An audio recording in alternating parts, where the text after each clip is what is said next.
What's up? This is Remus Webb, and I'm on BYOBeats. We're here to chat a little bit and have some tasty drink. Yes, sir. Welcome to BYOBeats. As Remus said, Remus, thank you for joining us today. Um, we're in what month now, Johnny? Oh, We're who in knows? March, April, one of those. March or April, Yeah, springtime. Although we're recording here in kind of the dead of snowy winter, January. snowy Yeah, January. So thinking and warm thoughts. yeah. I think we got some good beers today, and definitely some good music, Oh uh, yeah. as always. So let's get right into it. Let's start with the beer. Oh yeah. So this is Yeah. the Anthem segment. This is the segment where we talk about what's going right now, what's popping right now. For the beer selection, we had a M43. If you have it, if you don't, just go for a citrusy New England style. Um, so yeah, I don't have the M43. I I could think not get that one. I'm Yeah. probably going to be the only one that's close with several of these, but I mean that's so. Remus, you're in Alabama, right? Or is it Um, Georgia? Georgia. I'm sorry, Georgia. No, it's close to the same. Okay. And yeah, access to Michigan beers is definitely less than. Oh man, hard to come by. Hard to come by. Got to Yeah. figure out how to fly with it. Yeah. Check a bag. Yeah, so I've got Ocean of Clouds Hazy IPA. This is from Pikes Peak Brewing Company out of Monument, Colorado. It's actually really there's a typo on the can. There's the C and the I of juicy are flipped, so it's JUCIY. Hazy Juicy New England India Pale Ale. So I'm Jeez, excited for this. what you gotta do with them like that, Johnny? Like, your beer's pretty good, but you know what? You know what? Don't know how to spell juicy. Well, because I was looking for the and of course it's right here on the bottom. I was looking for the percentage, and sometimes they have it up on the side of the can, And I was like, Gotcha. oh, that's not how you spell juicy. But hey, if it means if they don't have the time to proofread their can, that means they're probably too busy making good beer. That's how I'm going to look at it. All right, sounds good. All right, so what do you got, Remus? Nothing close for this one. I'm gonna just do H2O. Unfortunately, I did have Oh, a M43 maybe a few weeks ago while I was in Michigan. So gotcha. savor the flavor. Oh yeah. For sure. All right, well we'll get our ceremonial crack going then. Yeah. Yes. Beautiful. Oh yeah, it just crack it open. You can smell it. That's promising. They say that about a lot of things that are not always beer. Pause. Yep. We don't talk about those things on this show. Uh, I may have dossed it a little bit. no, you're all right. Stop saying that. Oh my god. You pour something wrong 5 times, and it's just. All right, I'm gonna have to wait for that to settle down, so I'll do a little taster out of the can.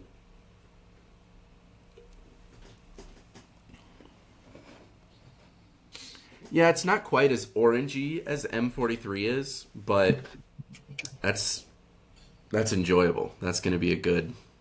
Yeah. I Good haven't one to had start on. M43 in a long time, and I forgot how much orange is in that. It kind of packed a punch. Uh, yeah, I'm glad I did not pour a full pint of this. This is heavier than I remember, which is strange because I think the last time we talked about it, I was talking about how light it is. um, Remus, why is M43 your anthem beer? Why was that the first one that came to mind? Um, I don't know. I think being in Michigan, being that close to Hmm. that brewery, I think it might be. Ooh, man, no, because there's something in East Lansing. but I don't know because it's good. Mm, it's very good. Yeah. It's hard to tell. I think it rounds out from where I started. Where I started at Two Hearted, so it's kind of almost the same thing, but not as I guess hoppy. Yeah, the Still, Hobson Two Hearted, which we'll get to very late in the show, yeah, is I don't know. It's sharper, like the sharper hoppiness than this. It's hard to say that this tastes like hops, but that's because we drink beer pretty often. So, all right. Yeah, I mean, this is. So I got a good taste of this. Like I said, it's not quite as orangey. That's something about M43. It almost just tastes like orange juice. Kinda, yeah. Like orange, but it's not in like a mimosa type of way. Like it still tastes like beer while being so orangey. And I think that's what makes it really unique. Mm.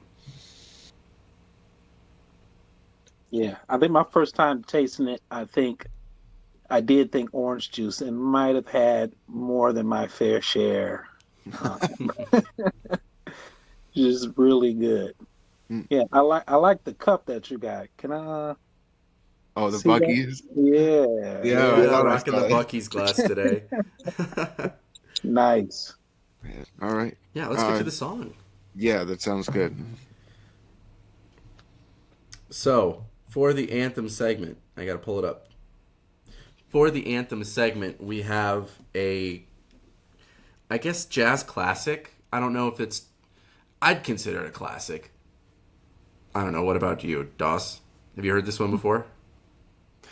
I hadn't before. I mean, but Yeah, we actually played it in my combo in high school. So I'm a little bit familiar with this one already, but not necessarily with this version. And that's the beauty of jazz is that every group or performer is going to play it a little bit differently. But we'll get more to that after we listen. So we're going to take a quick break and listen to it and be right back.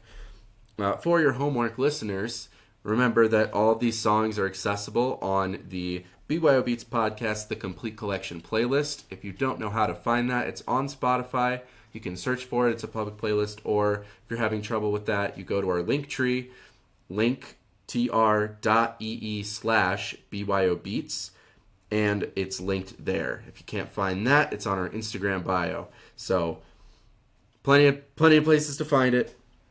We're listening to Night in Tunisia from the Jesus Molina, Sam Smith, Roni, Kaspi version. So we're going to listen to that and be right back.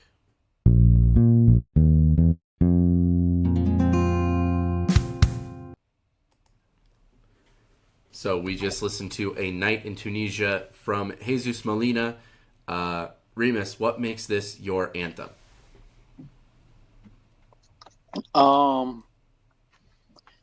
The fact that song mixes, I think it's almost the definition of what jazz is. It's a mixture of different cultures, man. You got your Latin style up front, and then it goes into swing, and it melds so well. Any version you listen to, and I think with this particular version, I mean I don't know what time signature they're in or how many they switch, but it's bananas. yeah, But it feels good. It's like, oh, that's nice. Yeah. How'd you think of it? Who cares? It's jazz. right. Yeah.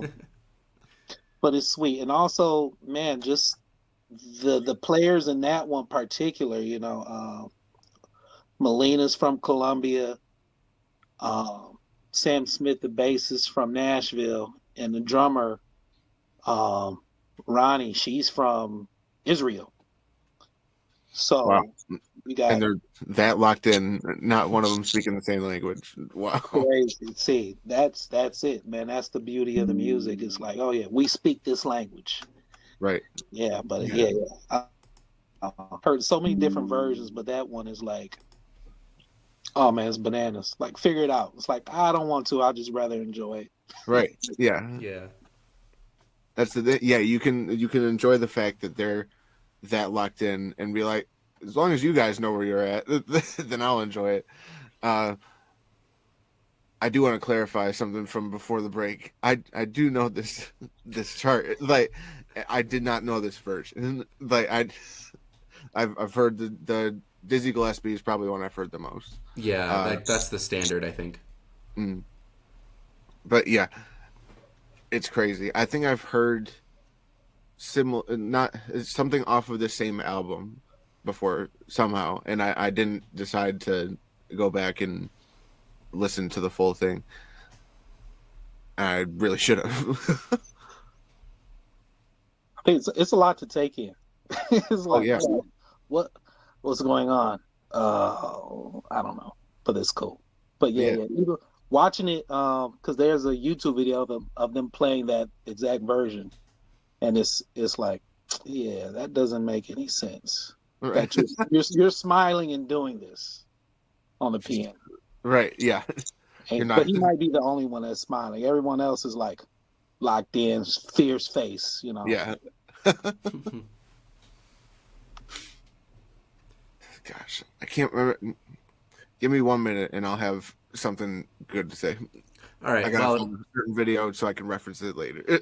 Well, he's figuring that out. So, Remus, do you find yourself, when you come across a performance like this, do you tend to dive deeper into that particular performer, or do you tend to look more towards the chart and look for other performances of the same piece? What's kind of your thought process there? You almost nailed it. So I think I'll start off with the performer in that particular album and delve into that way. But actually what brings me around to that artist will be the standard. If I'm working on it, like just improv. Mm-hmm. You know, I love Night in Tunisia, and I try to, listen to as many versions to steal whatever I can from any version. So, you just happen to stumble on this one. Well, oh, he played it. Let me see what this sounds like. And then I was like, okay, let me see what else he's doing on his album. And then it goes from there, and, spend as much time as I can without, going crazy. Listening to guys do stuff that are like, oh man, 15, 20 years younger than me. I'm like, oh, yeah, I'll give up now. It's cool.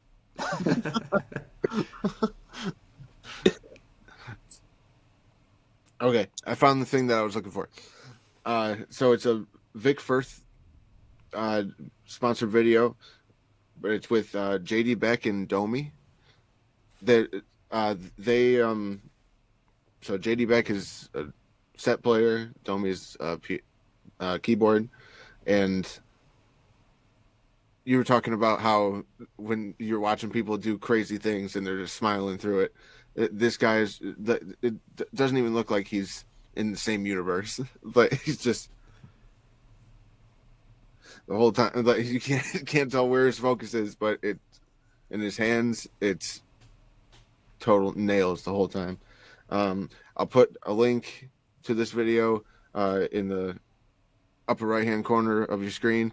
If you feel like stopping and listen to it, and you're watching on YouTube, thank you for watching on YouTube, by the way. If you're on Spotify, you got some homework. Yeah, you gotta switch over. But subscribe, hit that bell, all those things. All those things. Yeah. Anyway, what's up? What do we do? Well, we were just talking about how kind of what you were talking about, right? You hear a performance by an artist and you're like, okay, what are they doing? And then you listen to the album. Do you have anything to add on that, Doss? Or do you have any other questions? Not for this. I mean, I guess was Dizzy Gillespie also like the standard one that you were listening to before hearing this one, or did you have a different favorite? I'm gonna say something really terrible. I love Dizzy's playing, but I don't like it. Okay, Maybe you respect it, but you don't like it. Yes, Okay. yeah, that's a good. He's man, as soon as he plays one measure of music, and you know who it is, Right. and For no sure. one else is. There's been some other disciples, John Faddis, Arturo Sandoval comes Mhm. pretty close, but it's still like, I mean, no, when Dizzy gets to playing, it's like who that is and yeah. exactly it. I don't like his version, Mm, even though he came up with the song. Oh man, I think it's there's so many other versions to it, and I think it's partly maybe how early he wrote it on this really old song, mhm. and I think it might have been maybe at you know the beginning of his Latin jazz journey that he produced and or had a big hand in. Sure. So I don't know if that's it, but I think other guys just in my just did it better. Gotcha. Yeah. I mean, there's a lot of. I feel like a lot of jazz, especially with how many different generations of jazz there's got to be a way to do everything better. But I mean, then you get into what's better, and that's a whole another discussion that I don't think we have time for today. But unless you guys really want to, but it is the first segment. We got a long way to go. Yes, we do. I guess with that we can get to ratings and just keep moving then.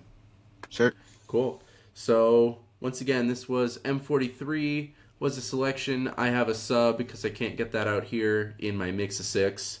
I didn't check. They might have had it in like a 4-pack, but maybe I should have bought it in the 4-pack because I drink them. But anyways, I digress. I've got Ocean of Clouds Hazy IPA from Pikes Peak Brewing Company.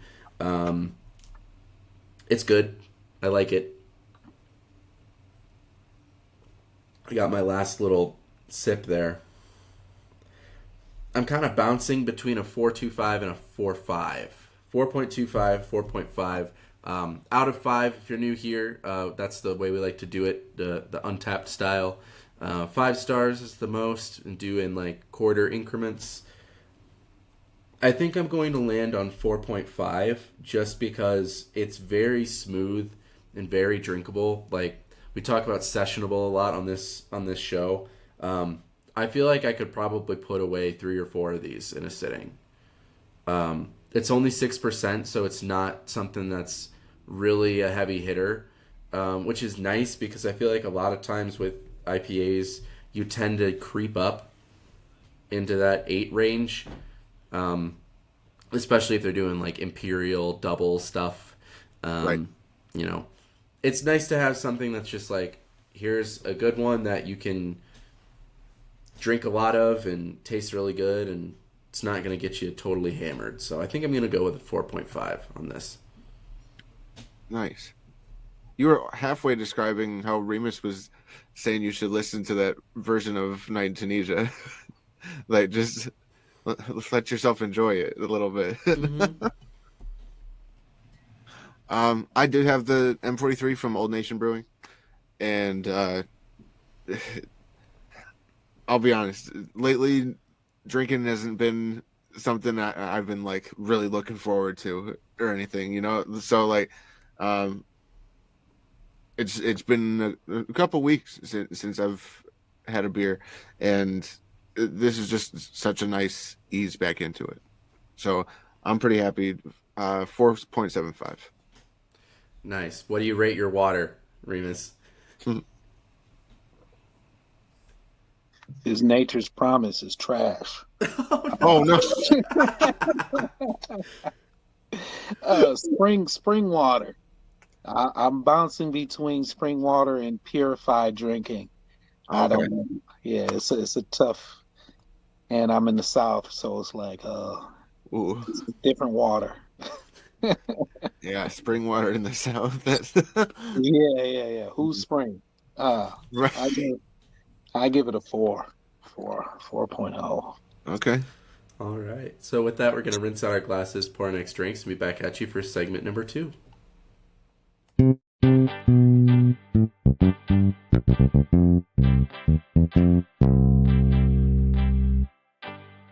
back to BYOBeats. We are in our first week here with Remus Webb, Dr. Remus Webb, by the way. We're going to get into the childhood memory segment, and we're drinking Miller High Life. That was the choice for today. Remus is the only one of us with that today.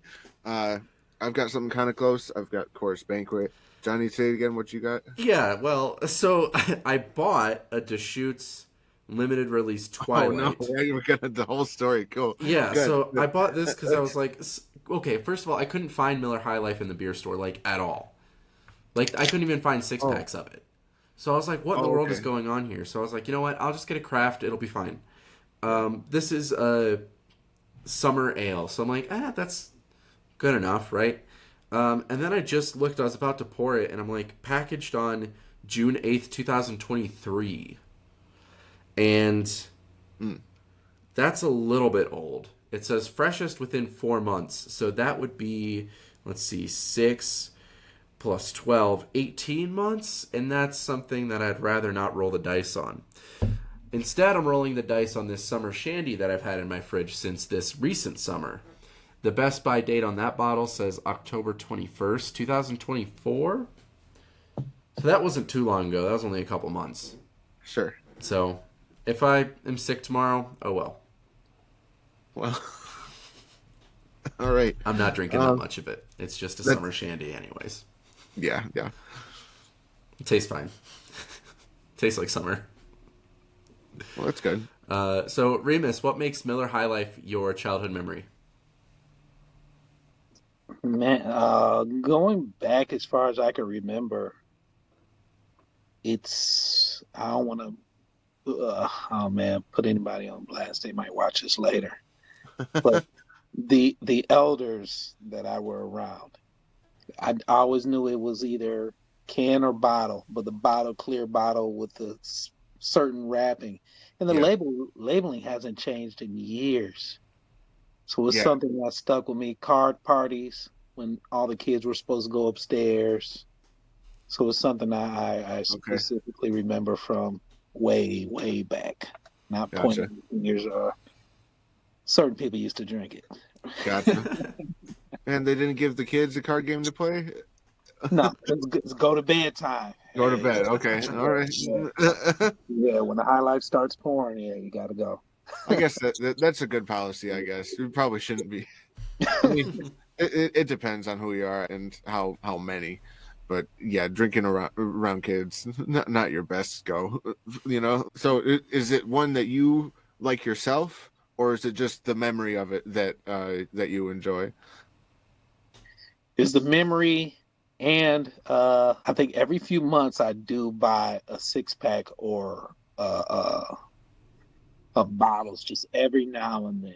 Just something light and, a little skunky. Gotcha. Yeah, just a little bit. Yeah. Similar to like a Pilsner in that way, like the little bit of skunkiness. Mm-hmm. I think it's funny. So I saw this around New Year's, which is much closer to us right now than it is when you're hearing this. They make Miller High Life in like wines, like 750 milliliter bottles, because it's the champagne of beers. Oh, right. So they want it to look like champagne as much as possible. That's funny. So I was like, that's pretty great. That's cool. And I think a lot of people would argue beer is often better than champagne.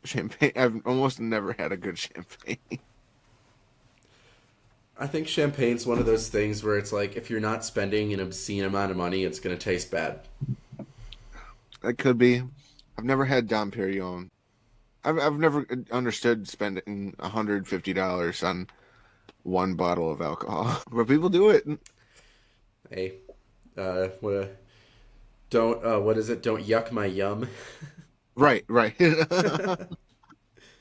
All right. So with that, let's get into the bio. So Remus, go ahead and introduce yourself as a musician. So probably start like with college, and then from there, just kind of anything you think is worth it for the people to know. Ooh, Worth it. Oh man, that's tough. I play only because I play euphonium. It's like Oh no, that is not a great question. But undergrad, man, went to Michigan State, early 2000s, man. Go green. Go away. Go brush. Yeah, spent time playing euphonium and a little bit of trumpet and jazz band, which probably reflects in my song choice. Jazz was always there. From undergrad, went to University of Louisville, Kentucky, right on the border. Spent a few years there.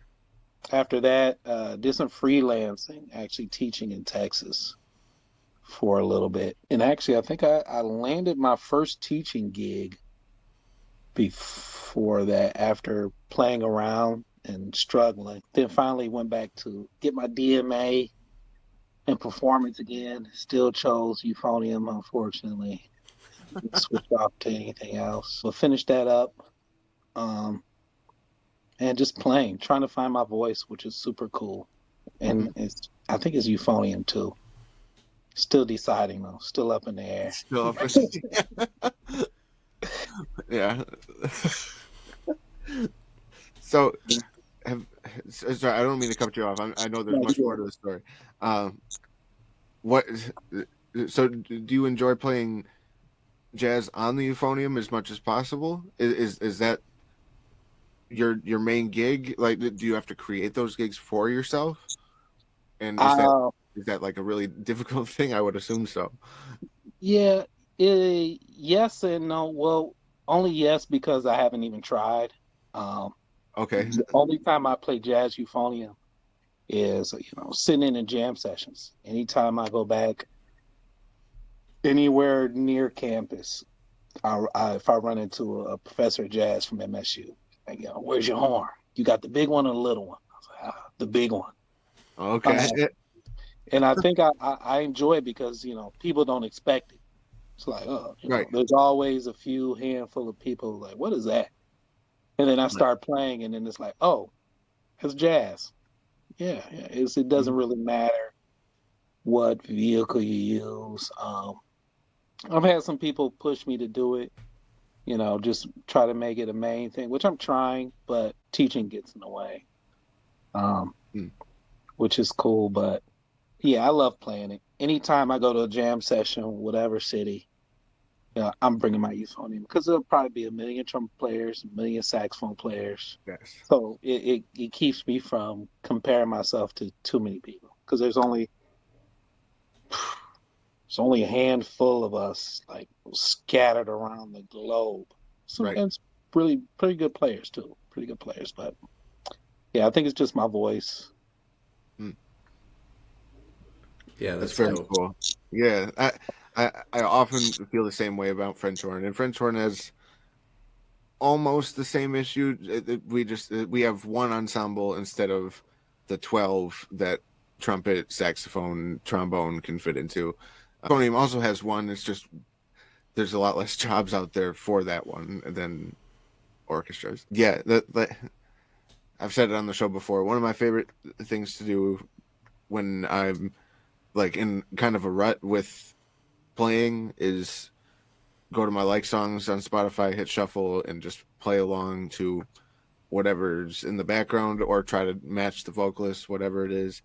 Play stuff that you're not supposed to play on French horn. That it just makes me feel like a musician again instead of a horn player, because like, I don't know, that puts you in a box at a certain point. Oh yeah, I like that. Musician instead of you play the music, not the instrument. I like that. Yeah. All right. I feel like with jazz too, that really rings true. It's all about the music.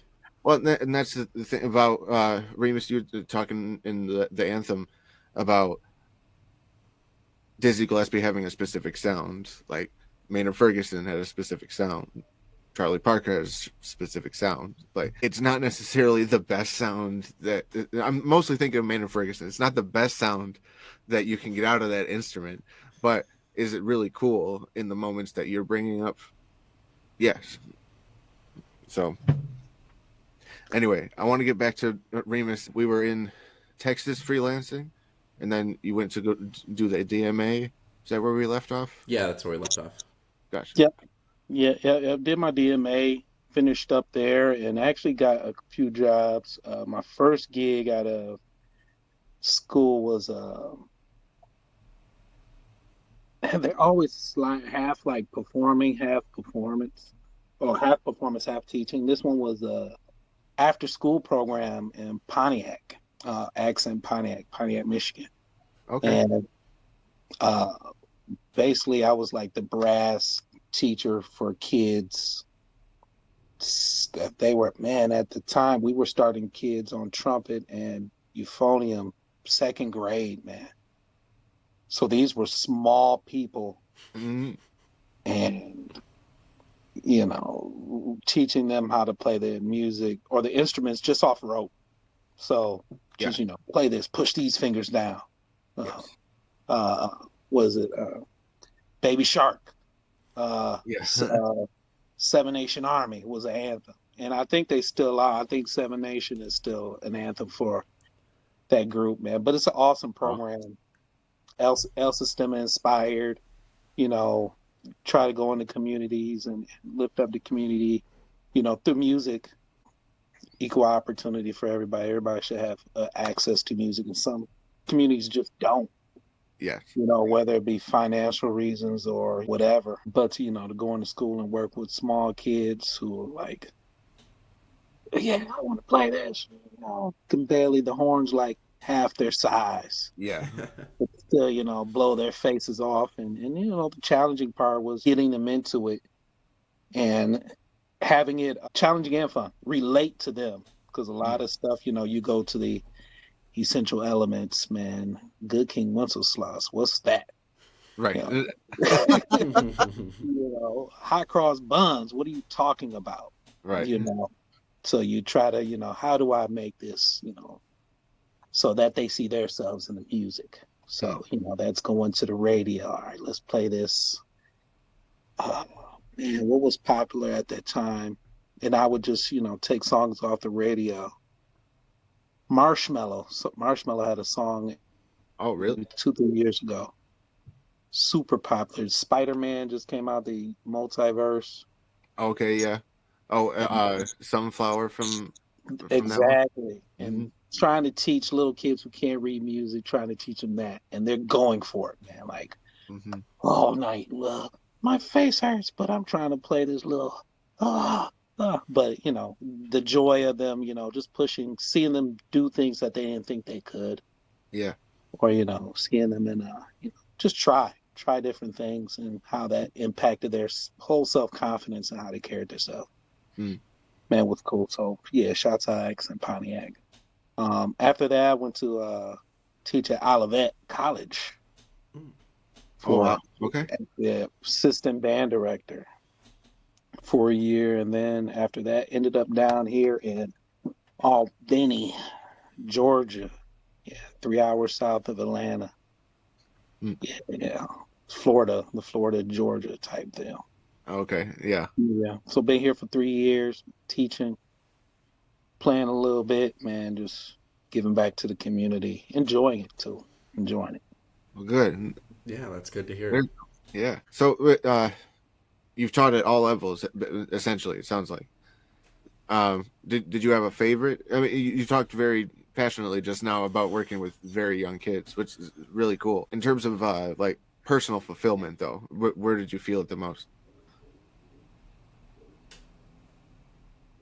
Man, that's tough. That's a tough question because I'm still in contact with, I watched the kids in Accent Pontiac from my first job that I had in Alabama. I'm still in contact with some of them, some of those kids, even helping, and they're actually teachers now and helping them out. So it's like, oh man, I think they were in they were in the fifth grade when I met those kids, fourth or fifth. And now they're in the 10th. Ooh. So they're huge now. So, and right, the students who were at, my first school, Stillman in Tuscaloosa, they're teaching now, and I actually just went to last week, played on one of my students, their concert, winter concert, and it's like, man, it's crazy. It's crazy. Mm. Yeah, there's not any specific level that is rewarding. Is you put it in and get out, and or you put in, you get what you put in, man. But it's yeah, there's no specific level I would say. But Okay. college is fun because the schedule is I get to make it more. Yeah, I Right. got more control. So Okay. So yeah, it's more comfortable in the college level, but it sounds like what you were saying was the the fulfillment comes from what they do after the fact. Would that be correct? Or I mean, yeah. is it? It's what they do after, and because it's always fun, getting into it at the time, but you never know, man, did it pay off? Like, dang, did they listen? Ah, but then you go back and oh, Dr. Remus, and I'm like, oh shoot, you remember me? I thought you Uh-huh. hated me. That's cool. Yeah, and oh, we miss you when you coming back, and I'm like, well, last time I seen you, you were kind of a jerk to me, but I'll come back and see you. But it's cool. Um, yeah. It's always fun getting into it, and once you learn people, man, yeah, a wide range of people. Kids are in there too. It's like, oh man, personalities huge, and just trying to figure things out. So you give them a little bit more grace than Hmm. the big kids in college. All right. Very cool. I think it's about time for us to move to the childhood memory song. Yeah. So this is another jazz piece. We've got from Miles Davis. So what? So we're gonna listen to that and be right back.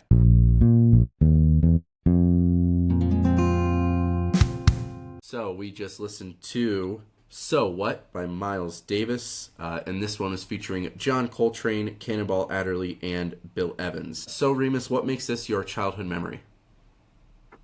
I think it's one of the first tunes that I think I played as a group, maybe in middle school or early high school. Super easy to play, but not easy to get the feel of it down. I think that's what is always missing is the cringe moment when you hear it called at a jam session. It's like, oh, so what? Okay, this could go really well or really bad.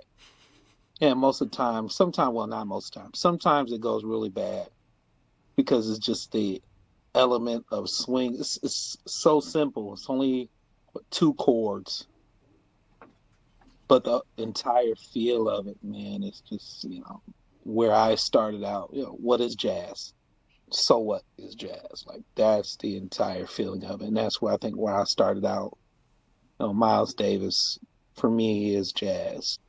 Yeah, I was thinking that very early on. I was like, this is a perfect song if you're trying to tell somebody what swing is and you don't really know how to say it out loud. You're just like, this is what that is. So you got your normal beat, but then your eighth note not in the spot that you expected in a standard sense, I guess. I don't like that definition, but I'm sure I'm sure there'll be a lot of jazz musicians out there that would be like, I don't know how to say it. I'll show you. That's what Yeah. they would prefer, I think. And that's something that a lot of young jazz musicians are taught, right? Is that the best way to get better at jazz is two things. One, listen to people who are good at jazz, listen to them and steal their stuff, and practice. Just play, just get the Yeah, feel because it's 100% a feel. And that's it something is. that I kind of struggled with. And I mean, because I played bass, so I didn't do nearly any improv. I always had one solo a year, and it was in our last show that we would do as our high school jazz band. Like our last concert, we had one piece where everyone in the band took a solo. Even the drummers, like they would trade out drummers sometimes, or if there was someone on like we had one year where he did he had like a shaker solo. It was so funny. But yeah, I did one one solo a year, but that was something that I often struggled with, was getting that feel right. And it's a little bit different on bass because you got to be locked in with the drummer and be, you know, you got to be the backbone. But that's always something that really impressed me with the improv musicians, is how they're able to just like nail a feel instantly. Remus, when you go to those jam sessions, are you generally just a soloist, or do you also play like bass lines and things like that? Because I mean, it is his bass voice. Yeah, just soloing. I haven't been to any sessions where I had to play the bass part. I played a couple gigs, but those were on like tuba, and they were more New Orleans jazz type gigs. Gotcha. But yeah, I've never been put in that spot. That's something I have to work on. I'm actually working on. It's like playing bass lines is following chord structure and thank you to all that theory that I learned and paid attention to in class. Right. Yeah, because it comes back and it's like, oh shoot, now I got to teach what they taught me. Oh no. Right. Yeah. And I'm sure you can relate to this as a teacher. There's a lot of concepts that you get through in music school that you don't think you're going to use, and then you get a student that asks you about that thing, and you're like, yeah, sorry, you got to wait till you're in your third year of music school, and then you get to know that. Yep. It's like, oh, yeah, too soon. Just play. Right. Okay. While I go research, that's what we learned in getting your DMA, man. It's like, oh yeah, you don't need to know that. We'll figure it out later, or Yeah. You'll hear it. Cool. I did want to ask you. So I had a debate with somebody recently about the differences between something being categorized as jazz and categorized as the blues. To me, this almost gets into blues territory because there's a little bit of call and response. So you get your two chords that you were talking about. So that's the I don't know, like I don't have the vocabulary to describe blues like we were talking about earlier, but yeah, the call and response aspect of it made me feel it in a blues sense a little bit. Yeah, there's so much. I don't know if you want to call it cross pollination or something. Okay, But I like that. It's almost all the same. You know it when you hear it. It's hard to describe, and I think part of that is it's still young. Like jazz is just early 1900s. Right. So, and it's changed almost every 20, 30 years. So how do you it's morphed from, Louis Armstrong to swing bands to bebop to so what to electronic. I think to Latin music, fusion, now hip hop.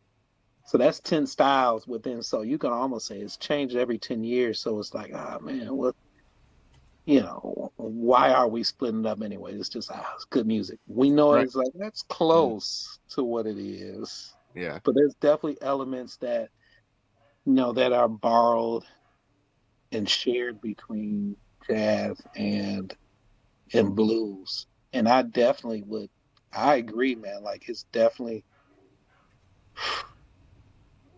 you can play the blues over it, and it's definitely, improvisation part as far as jazz wise goes. It has the swing feel, but there's just small, minute differences between those two things.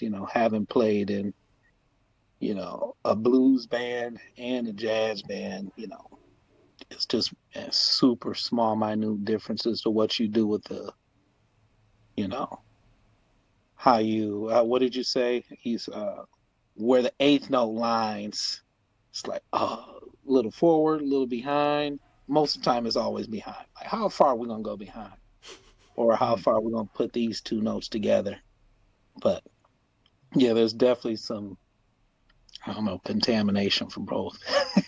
Pollination, cross contamination. Yeah.